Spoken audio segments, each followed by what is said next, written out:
नमस्कार दोस्तों, स्वागत है आपका एक बार फिर से ब्रेन रूट क्लासेस के अंदर। दोस्तों, एक सिचुएशन को इमेजिन कीजिए। आपके घर पर मेहमान आ जाते हैं और आपको पता चलता है कि घर में चाय पत्ती खत्म है। या रात को 12 बजे अचानक बच्चे को दूध चाहिए और घर में दूध का पैकेट नहीं है। पहले क्या होता था, हम पड़ोसी से मांग लेते थे या फिर दुकान खुलने का इंतजार करते थे। लेकिन अब आप अपना फ़ोन उठाएंगे और एक ऐप पर क्लिक करेंगे। 10 मिनट के अंदर घंटी बजती है और सामान आपके दरवाजे पर होता है। ये जो जादू है, इसी जादू का नाम है क्विक कॉमर्स। आज हम इस 10 मिनट डिलीवरी वाली दुनिया की गहराई से पड़ताल करेंगे। ये क्या है, ये इतनी तेज़ी से आगे क्यों बढ़ रहा है, और सबसे ज़रूरी सवाल, इस रफ्तार की हम क्या कीमत चुका रहे हैं। तो चलिए इस हाई स्पीड जर्नी को शुरू से देखते हैं और कंप्लीट डिटेल में इसको हम जानेंगे। What is quick commerce? Quick commerce ये है क्या? क्विक कॉमर्स, जिसे क्यू कॉमर्स भी कहते हैं, ये ई कॉमर्स का एक T20 वर्जन है। वो कैसे? देखिए, अमेज़ोन या फ्लिपकार्ट से जब आप ऑर्डर करते हैं तो नॉर्मल ई कॉमर्स होता है, जो एक टेस्ट मैच की तरह है। 3 से 4 दिन का समय लेता है अपने ऑर्डर को डिलीवर करने में।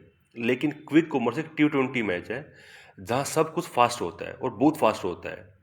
यहाँ डिलीवरी कुछ ही घंटों में नहीं, बल्कि कुछ ही मिनटों के अंदर हो जाती है। आमतौर पर 10 से 30 मिनट का टाइम लगता है डिलीवरी के अंदर।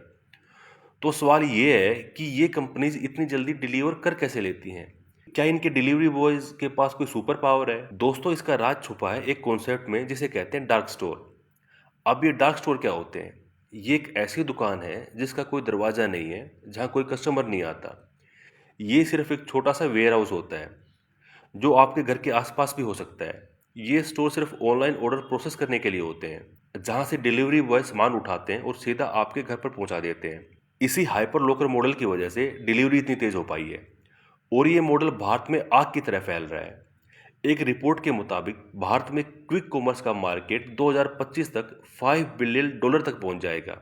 जेप्टो, ब्लिंकिट, स्विगी, इंस्टामार्ट, ये नाम अब हमारे रोजमर्रा की जिंदगी का हिस्सा बन चुके हैं। तो दोस्तों, ये जादू हो कैसे रहा है? अब सवाल उठता है कि अचानक ये इतनी तेजी से कैसे बढ़ने लगा। इसके पीछे कई बड़े कारण हैं। पहला है इंटरनेट और स्मार्टफोन का जाल। आज भारत के छोटे छोटे शहरों तक हर हाथ में स्मार्टफोन है, और सबसे सस्ता डेटा है। लोग अब कभी भी कहीं से भी शॉपिंग कर सकते हैं। दूसरा रीजन है कोविड-19। दोस्तों, कोरोना महामारी ने हमें घरों में बंद तो किया, लेकिन हमारी ज़रूरतों को नहीं। उस दौर में लोगों को फास्ट और कॉन्टैक्टलेस डिलीवरी की आदत पड़ गई, जो अब एक कन्वीनियंस बन चुकी है। तीसरा है हमारी यंग पॉपुलेशन। आज की यंग जनरेशन, जिन्हें जेन ज़ी कहते हैं, उन्हें सब कुछ फास्ट चाहिए। फास्ट फैशन, फास्ट फूड, और अब फास्ट डिलीवरी विद कन्वीनियंस, ये सब उनकी प्रायोरिटी बन चुकी हैं। चौथा है टेक्नोलॉजी का कमाल। इसमें एआई और रोबोटिक्स का सबसे बड़ा मेन रोल है। AI means artificial intelligence. Artificial intelligence पहले ही अनुमान लगा लेता है कि किस इलाके में आज शाम को बारिश के समय दूध और ब्रेड की डिमांड ज़्यादा होगी, और वो डार्क स्टोर में स्टॉक पहले से ही भरवा देता है। और फिफ्थ है गवर्नमेंट का सपोर्ट। सरकार के यूपीआई सिस्टम ने पेमेंट को इतना आसान बना दिया है कि कैश का झंझट ही खत्म हो गया है। क्लिक किया, पिन डाला और पेमेंट हो गया। इसने ऑनलाइन शॉपिंग को बहुत बढ़ावा दिया है। दोस्तों, लेकिन जैसा कहते हैं, हर जादू की एक कीमत होती है। इस 10 मिनट डिलीवरी की भी एक कीमत है, जो हम और हमारा समाज चुका रहा है।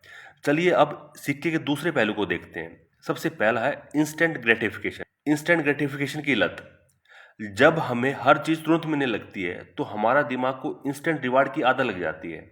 हमें पेशेंस खत्म हो जाता है। हम ऐप खोलते हैं, 1 किलो दूध के साथ चिप्स, कोल्ड ड्रिंक और चॉकलेट भी ऑर्डर कर देते हैं, क्योंकि वो सब एक क्लिक दूर पे है। एक क्लिक के ऊपर हमें सब कुछ सामान मिल जाएगा। इसे बोलते हैं इम्पल्सिव बाइंग, यानी कि बिना सोचे समझे खरीदारी करना। दूसरा रीजन है वो डिलीवरी पार्टनर्स की सेफ्टी का इशू। जरा उस डिलीवरी पार्टनर के बारे में सोचिए। घड़ी की सुई टिक टिक टिक, 10 मिनट में पहुंचना है। बारिश हो या ट्रैफिक जाम, 45 डिग्री की गर्मी हो, उस पर टारगेट पूरा करने का एक हाई प्रेशर होता है। इस जल्दबाजी के चक्कर में होते हैं एक्सीडेंट। उनके काम के घंटे तय नहीं होते, और ना ही उनके पास कोई हेल्थ इंश्योरेंस और सोशल सिक्योरिटी भी होती है। तीसरा कारण है एनवायरनमेंट। ज़्यादा डिलीवरी मतलब सड़कों पर हजारों डिलीवरी बाइक्स। इसका नतीजा होगा ट्रैफिक जाम, ज़्यादा शोर और ज़्यादा पोल्यूशन। और फोर्थ जो पॉइंट है वो है हमारी हेल्थ। 10 मिनट में दूध, अंडे या दही जैसी डिलीवरी करने के चक्कर में कई बार प्रॉपर कोल्ड स्टोरेज का ध्यान ही नहीं रखा जाता, जिससे फूड सेफ्टी का रिस्क भी बढ़ जाता है। और लास्ट, और वो काफ़ी इंपॉर्टेंट है, वो है छोटे दुकानदारों पर मार। हमारी गली के नुक्कड़ वाले गुप्ता जी का स्टोर, जहां हम बचपन से सामान लेते आए हैं, वो अब सूना पड़ रहा है क्विक कॉमर्स की वजह से। इन छोटे किराना स्टोर्स की सेल पर अब बहुत बड़ा असर पड़ रहा है। दोस्तों, हमने क्विक कॉमर्स को समझा और उसके क्या नुकसान है हमने उसको भी देखा। तो क्या करें? क्या इस टेक्नोलॉजी को बंद कर दें? नहीं, टेक्नोलॉजी बुरी नहीं होती, उसका इस्तेमाल उसे अच्छा या बुरा बनाता है। हमें ज़रूरत है एक बैलेंस बनाने की। कुछ कदम हैं जो उठाए जा सकते हैं। पहला है डिलीवरी वर्कर्स को सपोर्ट करें। उन्हें सिर्फ गिग वर्कर नहीं बल्कि एम्प्लॉय वाले फायदे जैसे कि मिनिमम वेज, हेल्थ इंश्योरेंस और एक्सीडेंट के समय मेडिकल हेल्प मिलनी चाहिए। 10 मिनट की डिलीवरी का जो दबाव है उन पर से हटाना होगा। दूसरा है इको फ्रेंडली डिलीवरीज। कंपनीज को इलेक्ट्रिक व्हीकल्स और भविष्य में ड्रोन्स के इस्तेमाल के लिए एनकरेज करना चाहिए। स्मार्ट डिलीवरी रूट्स बनाकर ट्रैफिक और पोल्यूशन की जो समस्या है हम उससे निपट सकते हैं। थर्ड है लोकल किराना स्टोर। क्यों न क्यों न इन बड़ी कंपनीज को लोकल किराना स्टोर के साथ पार्टनर बनाया जाए। डार्क स्टोर्स की जगह इन किराना दुकानों को ही हाइपर लोकल हब बना दिया जाए। इससे डिलीवरी भी फास्ट होगी और छोटे दुकानदारों का बिजनेस भी बढ़ेगा। और फोर्थ है गवर्नमेंट का रोल। सरकार को एक रेफरी की भूमिका निभानी होगी। उसे data protection, consumer rights, fair competition के लिए कड़े नियम बनाने होंगे। तो दोस्तों, क्विक कॉमर्स एक दो धारी तलवार की तरह है। एक तरफ ये हमारी जिंदगी को आसान, कन्वीनियंट और फास्ट बना रहा है, तो दूसरी तरफ ये सोशल एनवायरनमेंट और साइकोलॉजिकल चैलेंजेस पैदा कर रहा है।